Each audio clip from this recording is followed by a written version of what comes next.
So welcome back to another lab experiment, and today we're going to be talking about the bromination of vanillin. Alright, so let me kind of just give you another overview of this lab. I know that you've watched the pre-lab videos at this point, but folks, the take-home message here is that compounds can direct incoming groups on where they need to be. These molecules go through a moment of organization in their life. And if they see something extra coming in, then they make room for it. But they're very specific. They just don't let these things go willy-nilly wherever they want. They actually make room, and they tell that group where they're going to go, and that's where that group ends up going. So today's lab is bromination of vanillin. All right, so let's start off. Number one, the lab directions tell me to measure out some potassium bromate. So this is what potassium bromate looks. There's the label, and over on the right-hand side, you'll see the lot number. We've ordered this from Flynn Scientific, and the lot number on the right-hand side is up at the top, and this is a 118836. Now, bromate, if you notice, you'll see this big yellow sticker. At the very bottom of this label, you'll also notice big bold letters, oxidizer reducer. And in a laboratory environment, it's very important for you to store the oxidizers on their own cabinet, on their own side of the laboratory. So we have a dedicated area just for oxidizers, and that's where you're going to find this compound, potassium bromate. All right, so in the directions, it's going to tell me specifically the amount that I need to weigh out. So that's good. Let's work on my part. So I go to the balance, I hit tare, 0.0000, and then I weigh out about 0.75 grams is what the laboratory procedure tells me to do. So I overshoot it a little bit, 0.8583. Now, I know I could have taken the scoop. I could have scooped off at least 0.1 grams, but folks, it's 0.1 grams. If there's extra bromate, then that's part of the cleanup process. It's not going to be a problem, but I'm at least in the ballpark, and I'm not doubling or tripling the amount that I see in the lab directions, and that's really all that matters. So 0.8583, I was a little lazy that day, and I was like, well, I will just use it. So 0.8583 is the amount of bromate that we've used. All right, so if you want to know what bromate looks like, folks, here it is. This is the weigh boat with the potassium bromate on it. I will say that bromate, bromium, or bromine has a tendency to give me an orangey color. And for this bromate compound, I don't really see that, do I? I mean, I would look at this and think, oh, well, nothing special, no big deal. It's just another white crystalline solid powder that we're using in the lab. But it will change, so just be patient, and you'll see that in the upcoming slides. All right, so next they tell me to weigh out some vanillin. So here's the vanillin jar. As you can tell, it's quite trashy as far as the label goes. But the stuff on the inside is still wonderful. We keep this in the refrigerator. If you notice on the label, it's kind of smudged off, but it says store refrigerator approximately 4 degrees Celsius. So this is a temperature sensitive compound. It really does need to stay cold. We can't just put it on a normal general lab stock shelf and call it a day. It will ruin, it will decompose on us. So when I open up this bottle, folks, it's all it takes. I fall in love all over again. I fall in love with the smell of vanilla. I take the lid off of this jar, and it is so potent, it's so powerful, that it fills the entire lab space. That one bottle only fills the entire lab space with the smell of a very strong, pure, and clean vanilla. I just can't describe it. You're just going to have to smell it on your own. So, if you are around in our lab and you want to pop in and say, hey, let me smell that vanillin, you're more than welcome to go to the refrigerator and take a whiff. All right?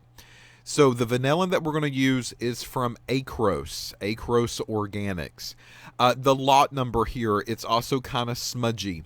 the lot number, that's actually a 1 in front. It's a 101242111. Again, that's 101242111. And that's the vanillin that we're going to use. Now, the lab procedure does me dirty.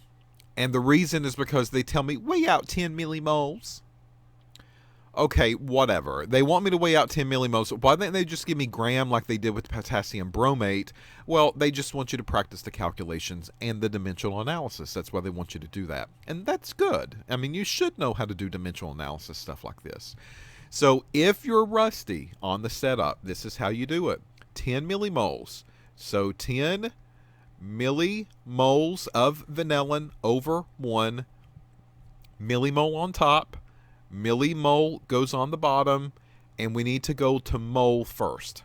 I need to get rid of milli, okay? So how many millis are in a mole? Well, milli means 1,000, so there's 1,000 millimoles in a mole. All right, next, mole on top, mole goes on the bottom, and folks, I need to go to gram. And that's what the formula weight or molecular weight will give me. This is how many grams there are in one mole.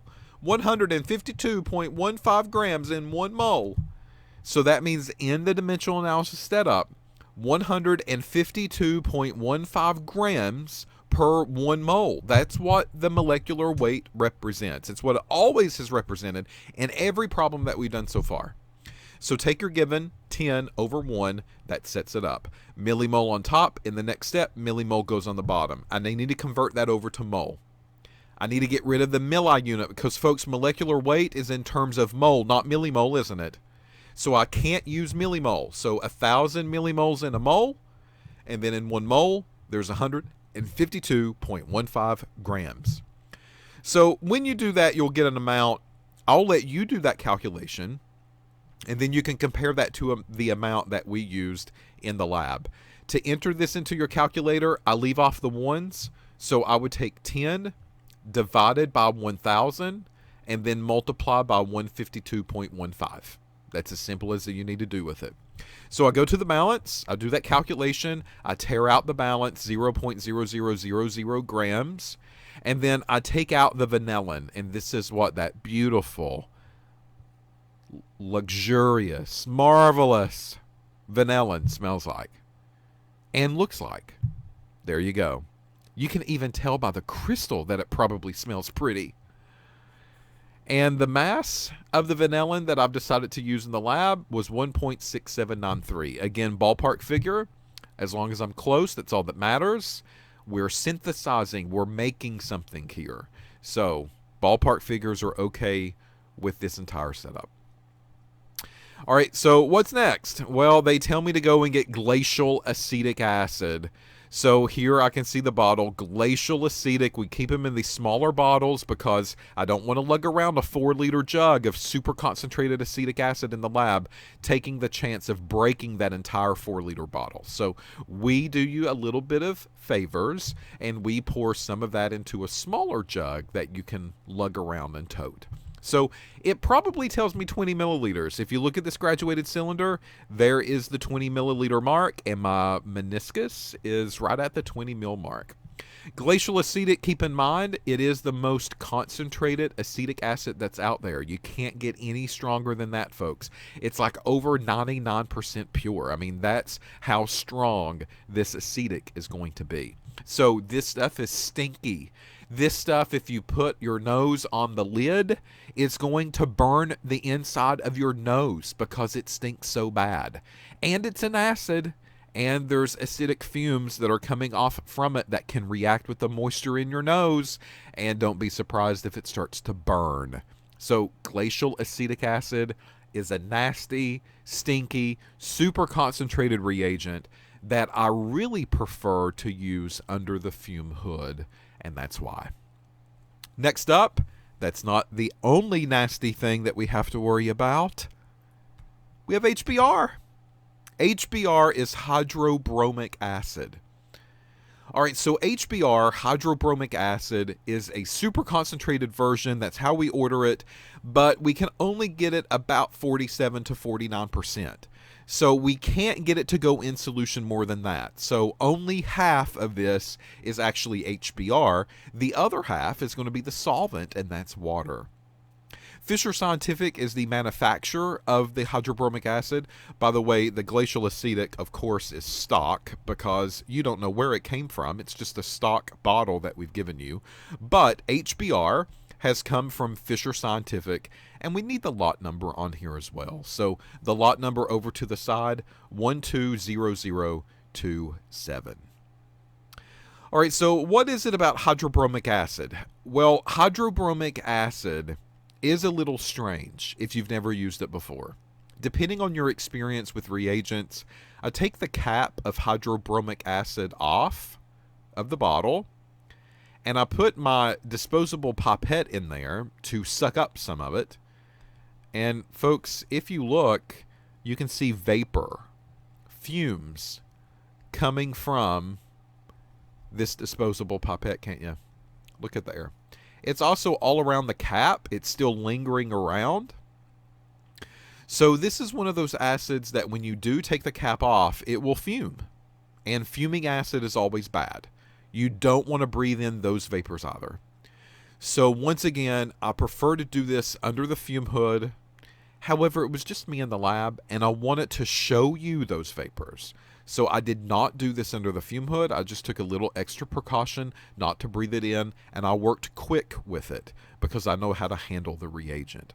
So if I was in a classroom and there were other people around, for sure, all of this would be going under the fume hood, lickety split. All right. So here is the amount of hydrobromic acid that I've used. You can make observations of the HBr that you need to, and you're not seeing anything. It is tinged, right? It is tinged brownish color. And this is something that I would expect because bromine is typically a darker brown amber color, and I'm slightly seeing that in hydrobromic acid as well. So it is not colorless. There is a color, you're not seeing things. So it's there, and you can make the observations the way that you need to. So the next step, I'm going to take the vanillin, and that's what you see in the weigh boat. I squeeze the weigh boat to give me a nice little spout, and then I pour the vanillin down into the Erlenmeyer flask. With the weigh boat, I see a little bit of crystal that's still there.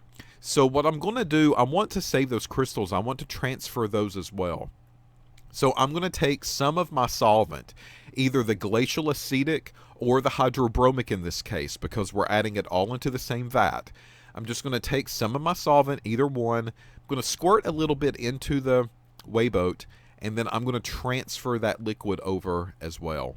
I'm also going to have to stir this solution up when I add all of these reagents together. So chances are I'll need a magnet, and that's what you're seeing in my hand here. And that magnet will go inside of the Erlenmeyer, so that way it will constantly stir throughout the reaction period. All right, so what I did is that I've recorded a video, and the vanillin is in the flask, and I'm getting ready to add the glacial acetic acid to it. So once again, you can make your observations the way that you need to, and you can actually see this happening live.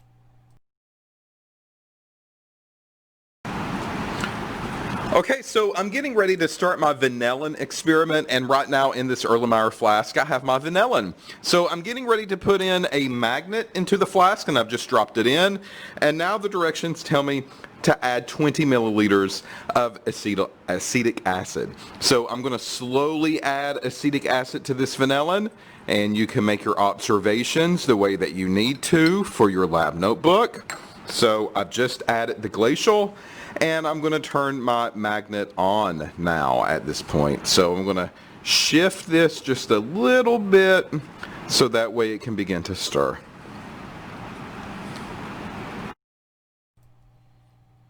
Exciting, wasn't it? Oh, I know. We just added a glacial acetic. You can write down the observations. What did you see? Did you see anything at all? If so, it better be written down in a notebook. So here's a picture that's a closer version or a close-up of the Erlenmeyer flask.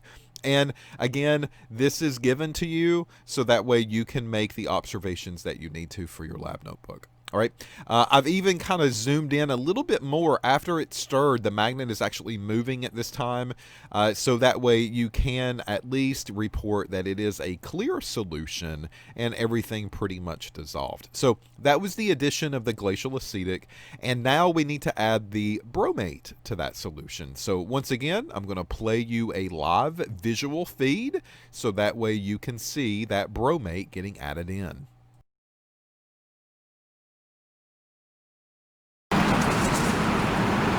So what you're seeing right now is not boiling. That's actually the magnet on the inside that's stirring the solution, and that solution is my vanillin and my glacial acetic. So I'm getting ready to add my potassium bromate, my 0.75 grams of potassium bromate. So I'm going to add this, and that way you can make your observations the way that you need to. And I'm just going to let this continue to stir and continue to dissolve before I go to my next step.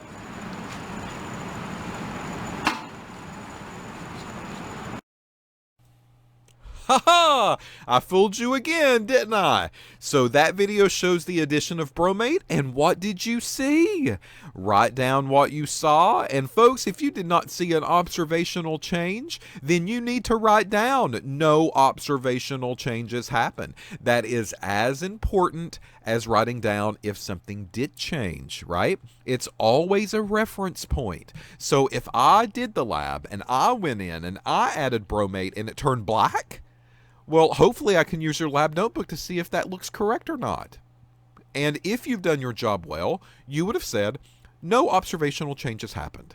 And then I would have looked at my black solution and I would have said, oh, I need to stop here right now because if I go further, there's a chance that I'm not doing it right at this point. That's the purpose of the observations. All right, so as I did before, I took a close-up, zoomed-in picture of the Erlenmeyer flask with my vanillin solution and my stinky, sour-smelling glacial acetic acid and my, sneakingly bromate that now has added in to the solution. So I've got one more reagent that I need to add in, and this reagent is the Hydrobromic. So I'm going to add hydrobromic acid to this solution, and this is really where they tell me to start clocking the time. So this timestamp was 11:57 in the morning on July the 7th. And I'm going to add HBr, and I've recorded a video so that way you can see that in action. So again, we need to write down observational changes. What are you going to see? You want to take a guess?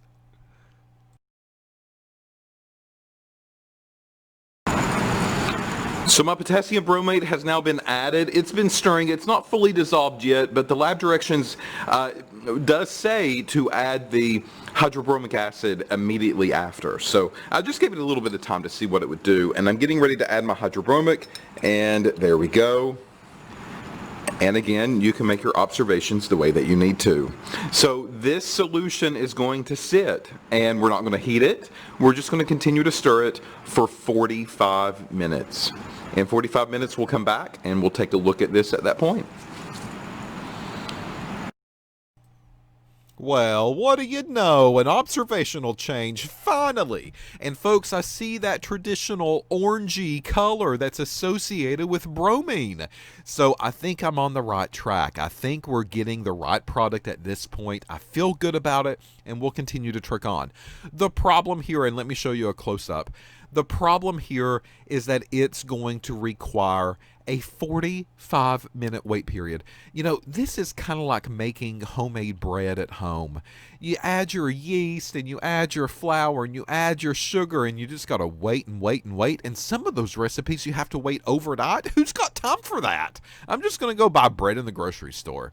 But we have to. We have to wait with this lab experiment. And we just have to let it sit, and we're just going to have to let it stir.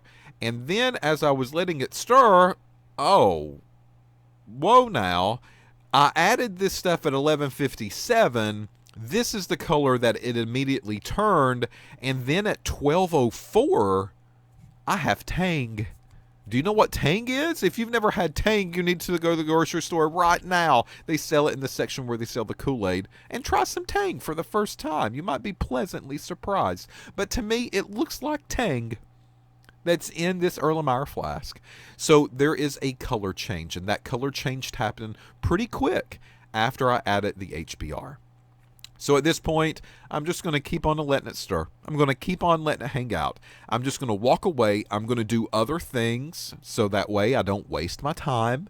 And then I'm going to come back to this thing after 45 minutes. So we'll fast forward until 12:50 p.m. All right. So now we're at 12:50 p.m. It's been stirring 45 minutes later. And we're only 20 minutes into a video. Look what kind of a favor I did for you again. All right, so after the 45 minutes, 12:50 p.m., it's now going to talk about cold water. All right, so what I did in that 45-minute time frame is that I put a bottle of our deionized water in the freezer because I needed this cold. And I knew that in 45 minutes, it would get at least colder than what it was at room temperature. And I got some ice cubes ready because I knew I was going to have them. So I also put a few of the ice cubes that's out of DI water inside of the deionized water bottle as well. The lab directions also tell me to get a 150 ml or 250 ml Erlenmeyer flask because I'm going to have to use 150 milliliters of this cold water in the next part of the experiment.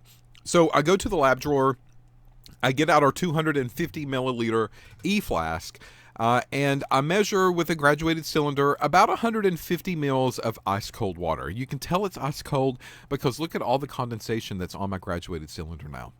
All right, so I'm going to pour all of that water into that big Erlenmeyer flask, and then I take another look at the 45-minute wait time as far as my vanillin solution goes. So this is what it looked like right before the next step with the addition of the cold water. So once more, make your observations, do what you need to do.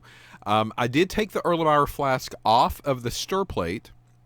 So this way I tilted it so that way you could get maybe a better view of what this solution began to look like. And then before I went further, I also just sat it on the countertop just for a couple of minutes. I mean, that's all it took, 1 or 2 minutes. And then I did a close-up shot of that as well. So that way, once again, you can make your observations on what you think this solution looks like. All right, so now the lab directions are going to tell me, take this solution with my vanillin, and you need to pour it into this very cold, ice-cold water in that flask. And that's what I'm getting ready to do.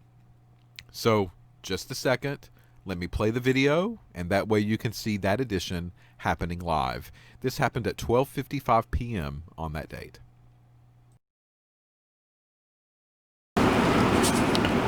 So in the beaker to the right, I've got my ice cold water, 150 mils give or take. And then here in the background, I've got my bromate and my hydrobromic acid and my vanillin product. So it tells me to add this product to the ice cold water. And that's what I'm doing now. So that way you can take your observations and put them into your lab notebook. All right, folks. So it tells me to let this stir and continue this process for another 15 minutes. However, in doing so, look at what I have in my beaker over here now to the left. There's a lot of sludge. So I'm going to add some ice cold water to this and just make sure that I rinse all of this out into this flask over here to the right.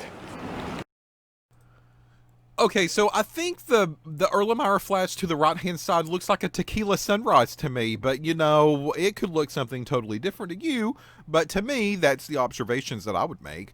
Notice it's orangey, there's a little bit of yellow on top, and then it also looks like this yellow sludge solid-like material is left behind as well. So I need to get all of that solid out of that flask and into my new reaction flask from this point. So I did. I used a little bit of cold water in order to make that transfer happen. Here is a close-up picture of what the solution, when it was added to the cold water, looked like. So once more, if you need a still image, there you go. Write down your observations, make your lab book happy, and make me happy, okay? The solid that's left over, here is the zoomed in picture of that solid sludgy-like material that we also need to get transferred over. So once more, make your observations. Note that not everything transferred over. There was a solid that was left behind, and this is like a golden yellow color, right? Here's the view from the bottom of that beaker during that time. So what I did is I added about 10 milliliters of cold DI water, and I swirled the flask and dumped it. After that first initial extra 10 mils, this is what my beaker or my flask looked like. It's an Erlenmeyer flask, not a beaker. Shame on you, Tracy, right? If I look at from the bottom, folks, this is what I see from the bottom of that flask as well. I still really wasn't happy with what was left over. I mean, there's still crystals in there, and I still think that I could at least get them over into that flask. So I did this rinse a second time. So I added another 10 mils of cold water. I gave it another quick swirl, and then I dumped it into the other Erlenmeyer flask that had all of that water. So this is what I ended up with when I did that. I felt a little bit better about that transfer, so I did not do any other rinses. So 20 mils total of cold water was used extra just to get the transfer to completion. Now, the lab directions are going to tell me, wait 15-20 minutes. Okay, so I'm going to have to wait 15 or 20 minutes, and I'm not going to be able to do anything at all. I'm just going to stir it and let it do its thing, and that's what you're seeing in the picture. I did a zoomed in close-up view of what was happening toward the end of that run. And the end of my 15 or 20 minutes happened at 1:16 p.m. So that is the timestamp that I allowed it to stir. All right, now the directions are going to tell me, go get some sodium thiosulfate. All right, so I did. There we go. Sodium thiosulfate. Look, it was dated 1995. We still use it, folks. Still good. We don't know about anything about expiration dates, do we? So Fisher Scientific is the manufacturer of the sodium thiosulfate that I've used. And then if I turn the label around, you're going to see the lot number. The lot number is here, 950099. Now, the lab directions tell me I need a 10% solution. That's all that it says. It doesn't really tell me how much. It just says add it dropwise until you get a color to go away, or until it turns like a very golden yellow color. Okay, well, it doesn't tell me how much to make. It says dropwise, so that probably means that I don't need a lot, do I? So because of that, I was like, well, 10 mils I think is going to be good enough. All right, so once again, if I'm going to make 10 mils of thiosulfate solution and I want a 10% solution, how much do I weigh out? Well, what's 10% of 10? If you put that into the calculator or do it in your head, 10% of 10 is going to be 1. So I need about a gram. If I'm going to make 10 milliliters, I need a gram of thiosulfate. And then I need to add 10 milliliters to that and stir it up and dissolve it. All right, well, what if I needed to make 50 mils? Folks, you do the same thing. You still need a 10%, right? So what's 10% of 50? It's going to be 5. If I wanted to make 100 mils of 10%, I take 10% of 100. Folks, that's going to be 10. So I need to use a judgment call on how much to make and not be wasteful. And because it said dropwise, I thought that 10 mils would be good enough. So I went to the balance, teared it out. I added thiosulfate to it, and I used 1.0042 grams of thiosulfate. If you want to know what thiosulfate looks like, there is the zoomed-in, close-up version of the beautiful thiosulfate chunks. They are almost like little miniature ice cubes. Look at them. They're so precious. You just want to take one of them home, don't you? All right, so all of those got dumped into the beaker, and then I added some water, and then I gave it a good stir. So I just wanted to make sure that everything was dissolved. It didn't take any heat. It didn't take any extra effort on my end to get it to dissolve. It went into solution pretty well. So the video that you're going to see next is going to have me add the thiosulfate drop by drop by drop by drop, and we're going to be watching for a color change. So watch what happens here.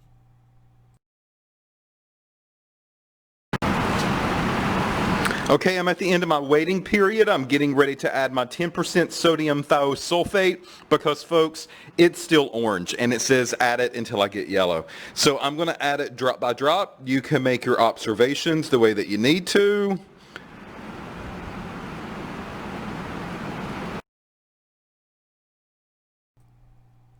Folks, I had already added a few drops. Did you see anything? Did you have any observational change at all? All right. So let's see what happens here. So I keep adding more.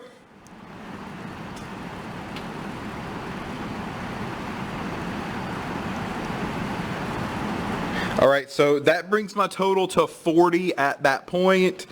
Again, make your observations, but I think I need to keep adding more. It tells me until a yellow color is observed. Well, do you see a yellow? I don't really see a yellow yet. No, not me.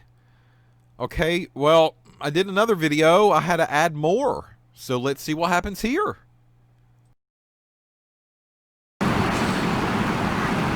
All right, here goes another round.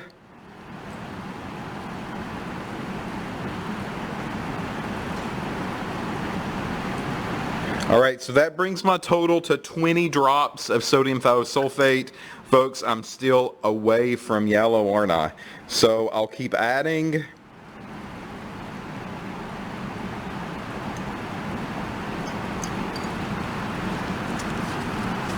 And I'll keep waiting. Did you see any major change? Does it look like something is different? Is the thiosulfate taking the color out? Huh. Finally, here's another video.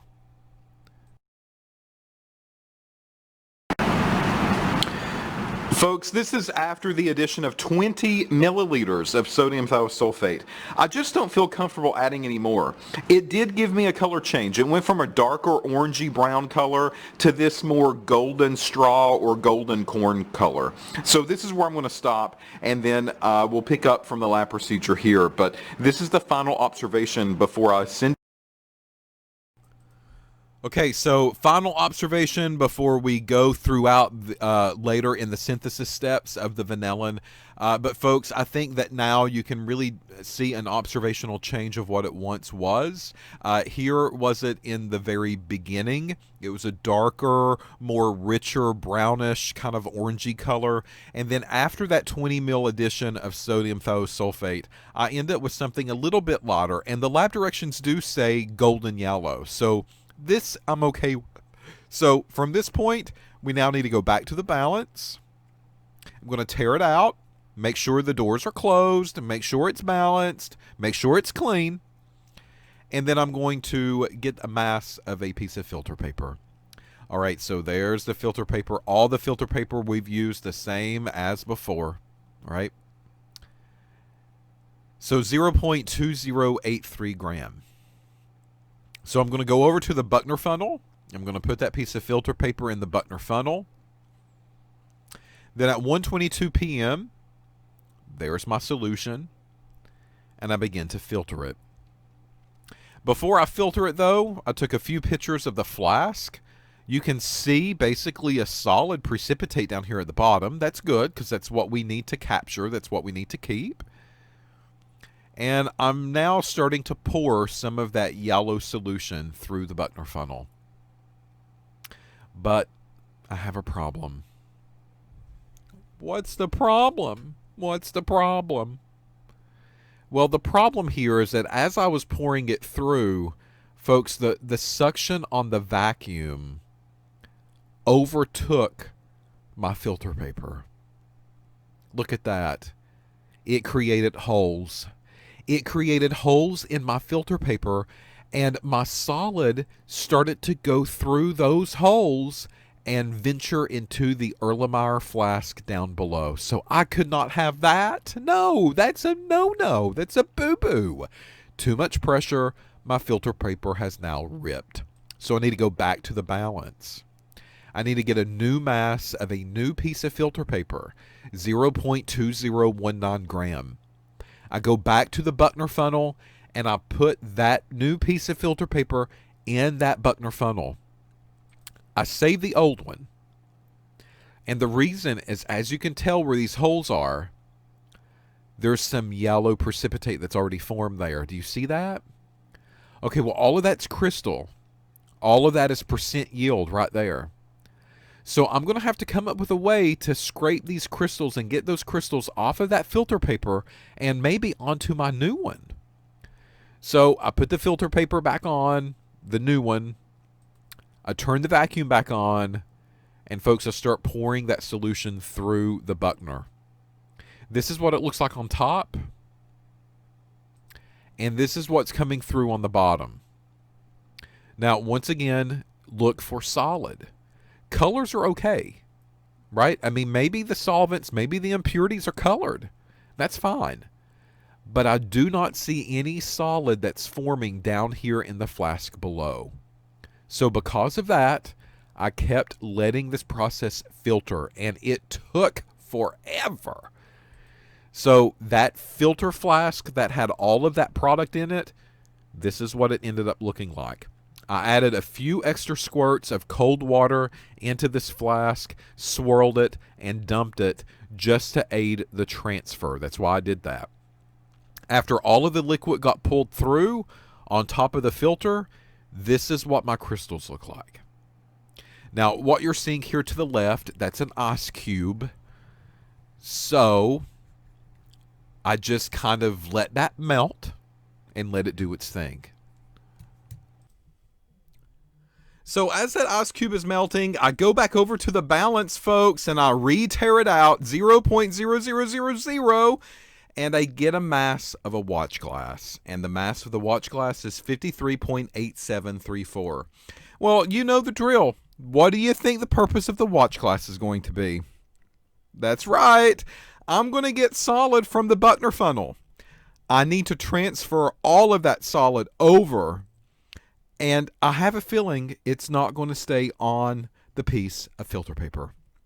So I can scrape these crystals out of the Buckner funnel. I can put those crystals onto this watch glass along with that filter paper that was there, and that way I can get a mass of everything. All right?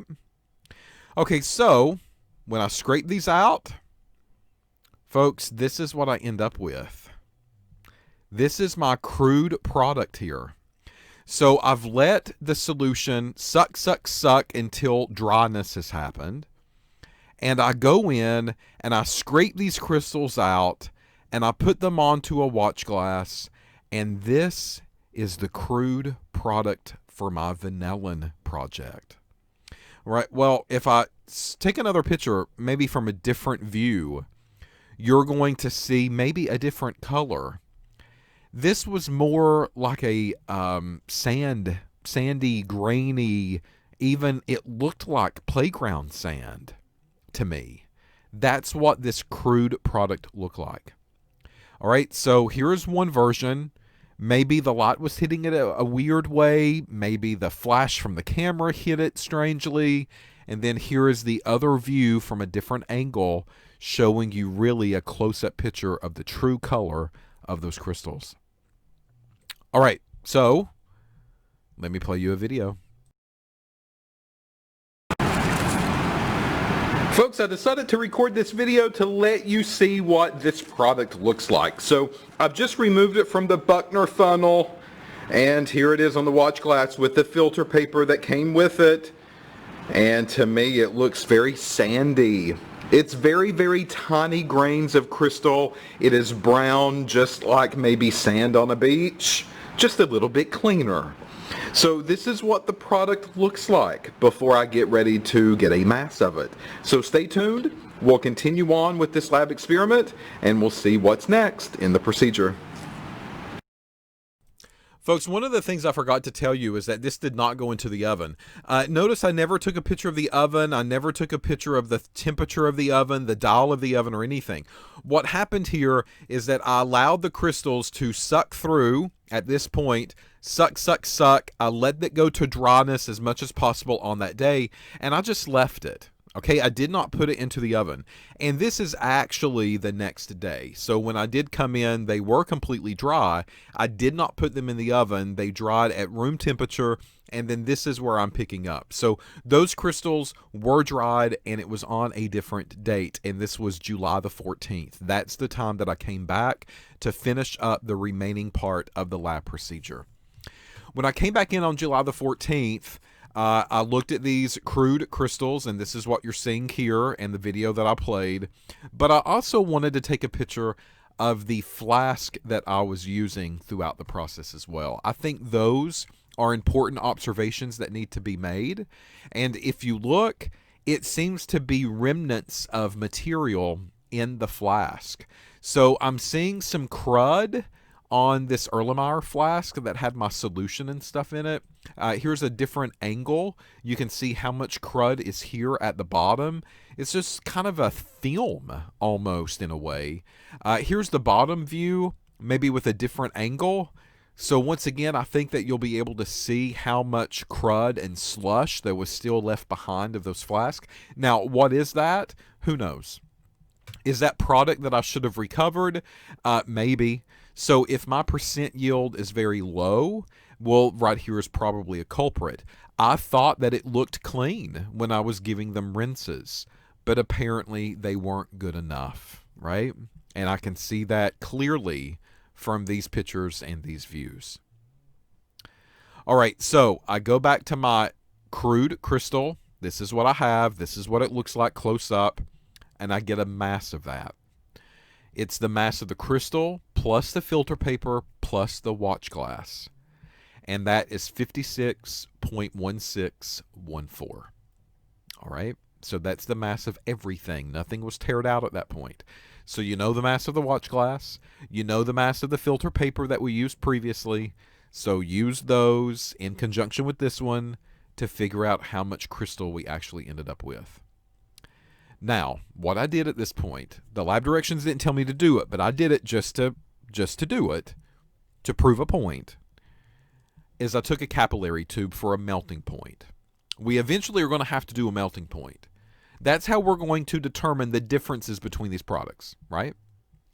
So I took a melting point capillary right now, and I crushed, and I loaded a capillary tube with crude product. All right. And I'm going to sit this capillary tube to the side. The lab directions didn't tell me to do it, but once again, I'm doing it just to prove a point. So I've got this loaded capillary for my melting point. This represents the crude product before recrystallization. And folks, now we have to recrystallize. Yeah. You know, it's one of those things where you get these dried crystals and you're like, darn it, why do we have to go recrystallize stuff? Now I've got to dissolve it, and now I've got to re-dry it, and now I've got to wait before I can do any kind of measurement on it at all. Why do we got to do all of this?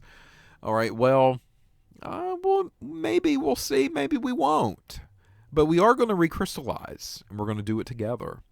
So the lab directions tell me do a 50-50 mix of ethanol and water. All right, so I take ethanol, stock, and I dump this ethanol into a graduated cylinder. You can see the 10 milliliter mark right there. I filled it up to the 10 mil mark. Here's a close-up view if you don't believe me. There's the bottom of the meniscus. And then I go and get water. The water that I chose to use was our distilled water that we normally have in our squirt bottles. And I add that to the graduated cylinder until I get up to the total of 20. So what I've done here is I've got 10 mils of ethanol and I have 10 mils of water, which gives me a total of 20 milliliters. And that's what you see here. So 10 and 10, that's a 50-50 mix. Half ethanol, half water, right? So I'm going to take all of those crystals that we got before, and there they are, on the watch glass, on the filter paper. I'm going to transfer all of those crystals over to a brand new beaker.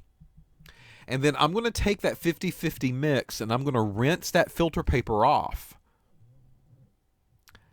And then all of the filter paper that ripped, all of those crystals, I've rinsed that one off as well.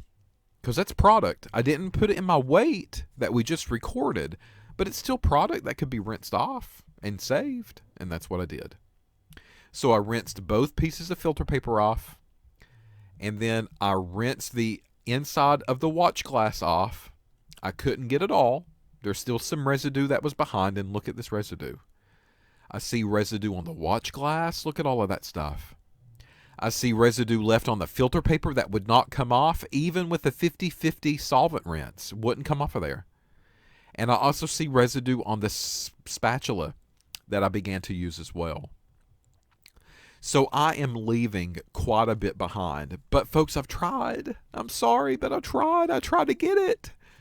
And it was just becoming more of a mess than anything. So I added the 50-50 mix to those crystals.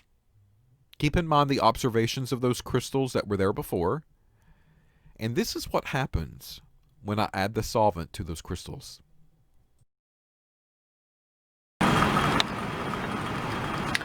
So the reason I'm recording this video is because I want you to see the recrystallization process.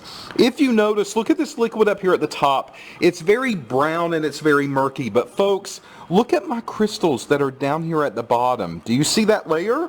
I'm pushing those crystals up against the side of the beaker, and I hope that you see that they are now a little bit whiter in color.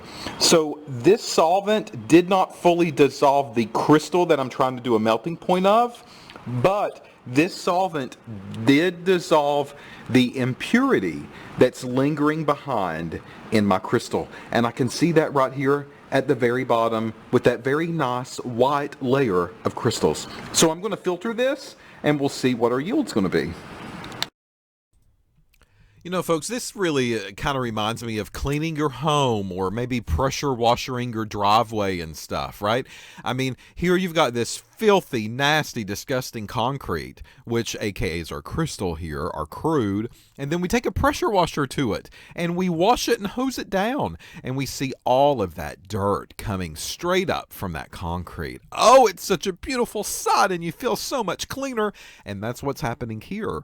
All of our impurities are getting washed away with the solvent. And that's why that solvent is nasty and brown. That's why that's happening. My water and ethanol, that was a clear solution, folks. You saw that in the graduated cylinder.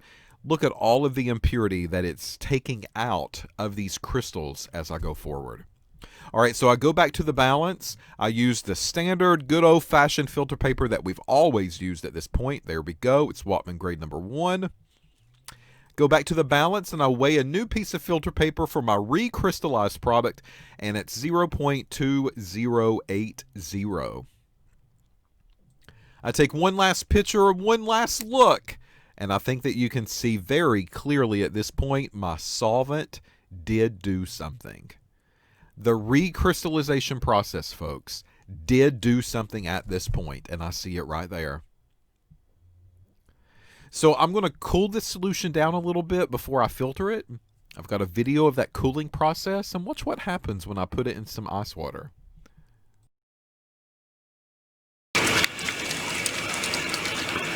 Okay, so these are my crystals when I put them in an ice water bath.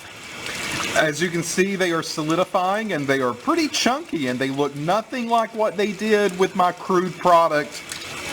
So I'm just going to continue to let this sit, let it chill out for a minute or two, and I'll let more crystals form, and there's still a layer on the bottom, folks, that I'm going to filter through.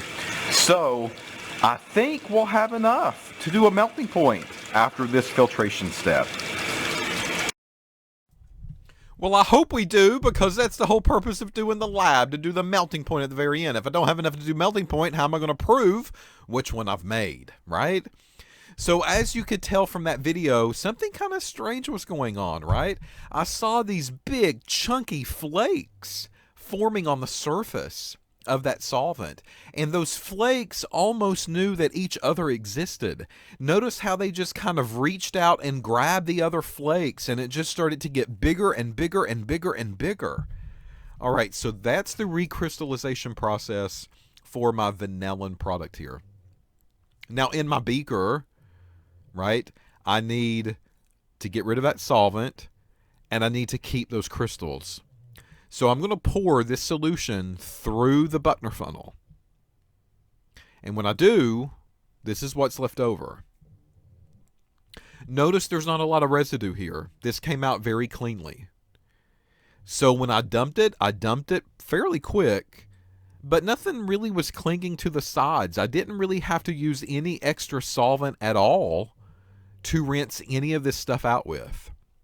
Now, just to be fair, I did add a squirt of really cold DI water to this beaker.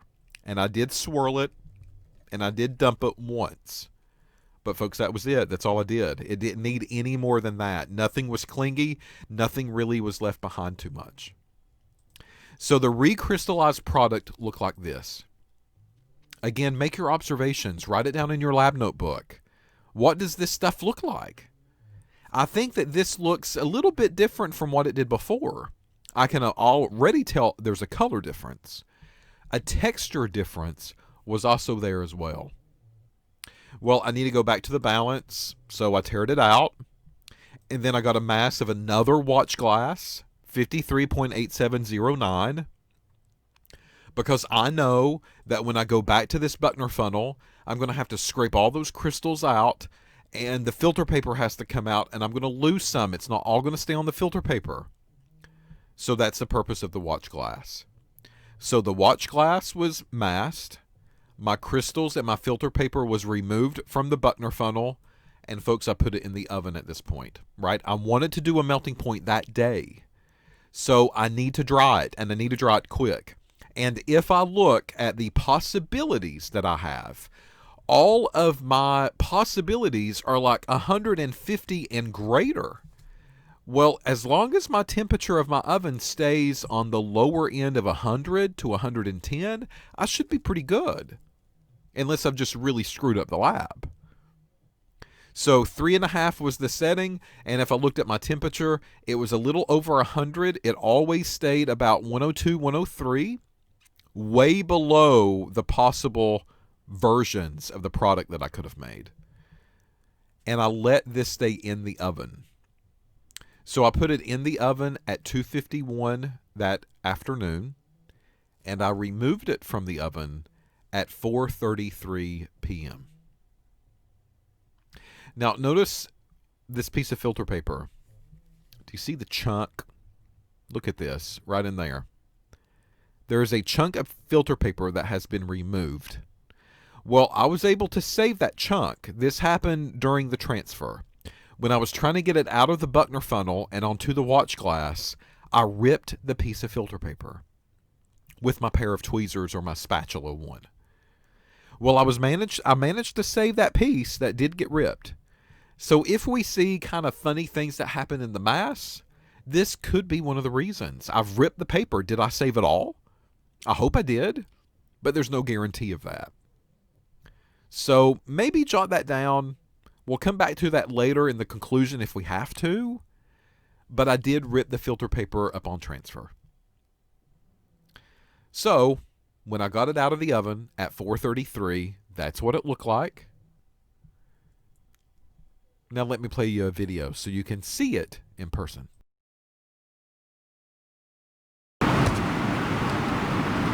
So this is my recrystallized product from the Vanillin lab. I'm doing a video so that way you can make your observations. I think videos maybe are a little bit easier to see than pictures. If I just give this product a nice little turn like Vanna White, I'm presenting you those crystals. Would you like to buy a vial? All right, so you can make your observations with the recrystallized product. I'm getting ready to go and do a melting point with this now. Notice I said you can buy a vial. I didn't say you could buy a grade. That's a whole different game. All right, so I'll go to my balance at this point. I'll tear it out just like before, 0.0000, and then I'll put my watch glass, and I'll put my filter paper, and I'll put my product on there, and I'll get 55.8799. Now, keep in mind, once more, you can see how bad that filter paper got ripped. Oh no, what's it going to do to my data? I just don't know. All right, but 55.8799, there you go. All right, so at this point, I have a dried, recrystallized product. So I load up 3 of our melting point capillaries. I think you know how to do this at this point. That's why I didn't take any pictures of that process. You know how to load up a capillary from a melting point system. And then I go over to the melting point system, and I begin to set up the instrument. Here are my settings. Here's my melting point apparatus. I need to make the setting changes. So if I look at the lab procedure, I'm going to see that my product will melt in between, depending on which one I have, 150 to 180. So I'm going to go into manual method. Up here at the top, I'm going to do a melting range instead of a melting point. The start temperature, I need to at least go below 150. So I'm going to choose 135. All right, so 135 is going to be the start. The heating rate, 10 degrees is going to be okay with me. The end temperature, I need to at least go to 180 because that's the highest melting point that I have out of my 3 product choices. But I don't need to overshoot it that much. So I'm going to go 195 and then I'll hit OK. Down below, I don't need to make any other changes. And now I'm going to hit start. So this confirmation screen comes up. I know I'm going to delete some of those old videos that are still on there. I don't need those anymore. And now my oven is preheating. As you can see, here is the temperature, and it's 35. Now it's 40. Now it's 45. And it's going to heat until my oven has preheated for my samples. So now I'll just sit and wait. Okay, so that process did not take very long. I mean, you can see this melting point system heats up fairly quickly. It doesn't want you to sit there and wait forever for it to get to the start temperature. And here's a picture of all 4 of my samples loaded into the instrument. Now, I need to kind of designate which ones are which because we had 3 that were recrystallized that we can do an average, and we did 1 that was a crude product. All right, so I want to look at the crude product, and that was in spot number 4. So this one is going to be the crude. So I don't want you to include the crude product in the average. The only reason that I'm running a crude is so that you can compare the crude product to the recrystallized product. Because if it was crude, that means there was impurity in it. If there was impurity, then that could have an effect on the melting point. And this is just me showing you what kind of an effect it could possibly have and why that recrystallization step is so necessary. All right, so in the next video, you're going to see me load the samples up and you're going to see me hit start on the machine.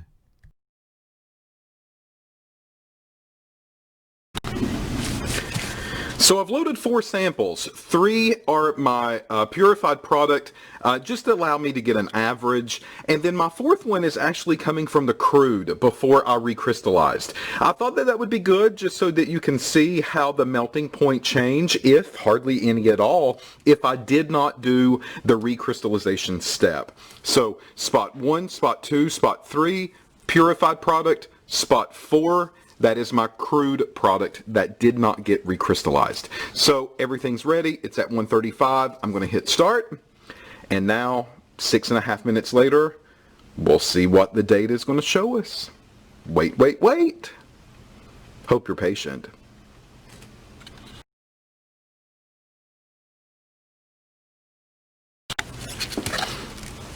Guys, here are my results. Look at this. Spot 1, Spot 2, Spot 3 are my Purified products that I went through the trouble of using water and ethanol and making a 50-50 mix and dissolving the crystal and filtering again and drying again and then weighing it. And then, if I go back and take a look at Spot 4, that's my crude.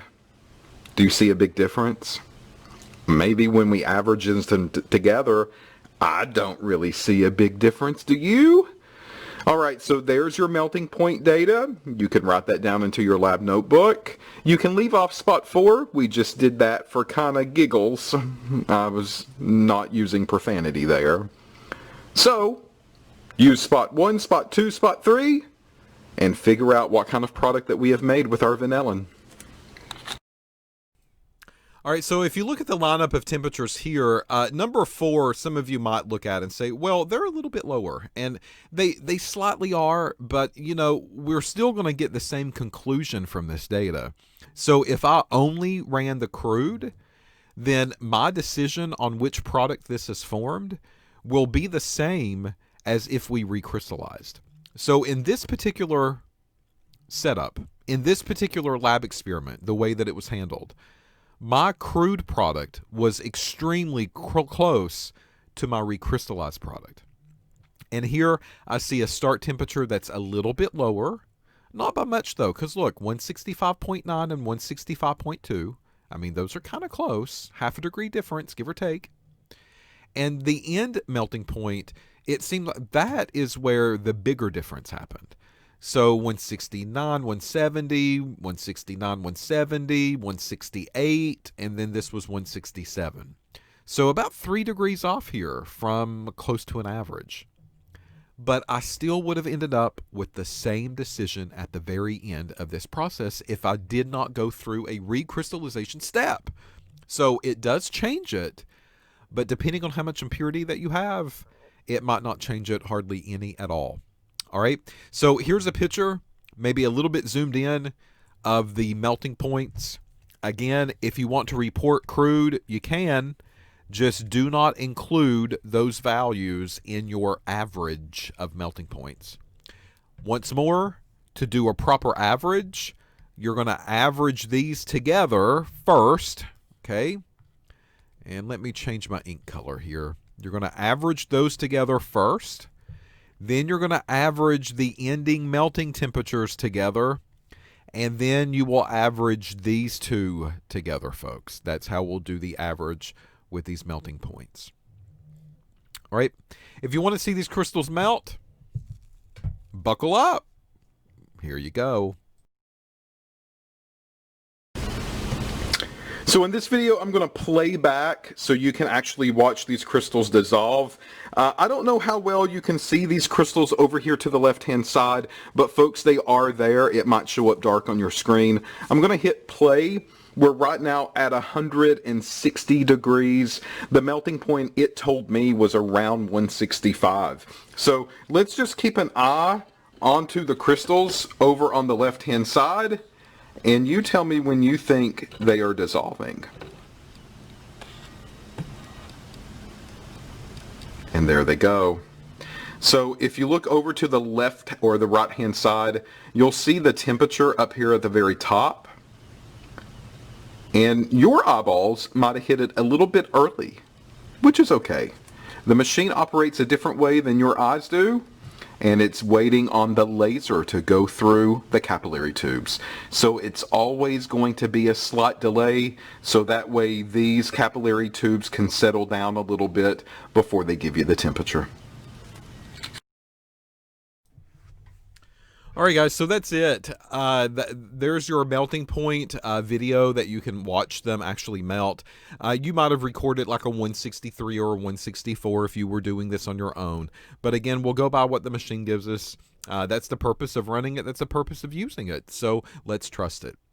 And then finally, one last picture I want to show you is the differences between the crude product and the 3 recrystallized products that I did the melting point for. So after the melting point happened, I took these capillary tubes out, and these capillary tubes clearly show that there was a difference in chemical makeup.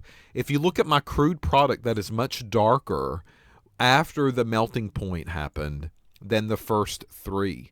So after the melting point, it turned into a liquid. I said dissolving in the video. It's really melting. So after that melting point, it turned into a liquid. And then after I removed them from the melting point, they re-solidified back on me, right? Because we're back at room temperature. And you're seeing very clearly that 3 of them are a little bit orangey amber color. One is a darker brown, almost some black in it, like it was burnt or charred. All right, so you can put that into your lab book if you want to as an observation, but you need to use these melting points in order to determine which version of the bromo-vanillin that you made. So this is going to prove to us that vanillin has a direct kind of one-way street that these groups can go on.